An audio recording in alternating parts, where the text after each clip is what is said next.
Juče ja na plaži ležim, uživam i pomalo gledam ove mačkice što se šepure tuda.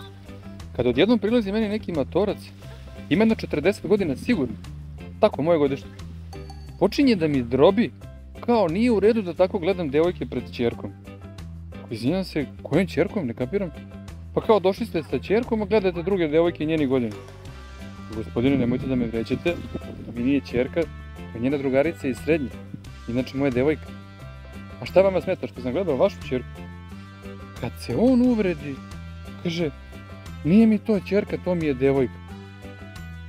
I ušli mi u priču, reč po reč, ispostavi se da je i on u velikoj lovi, nedavno se razveo i da je imao teško detinjstvo.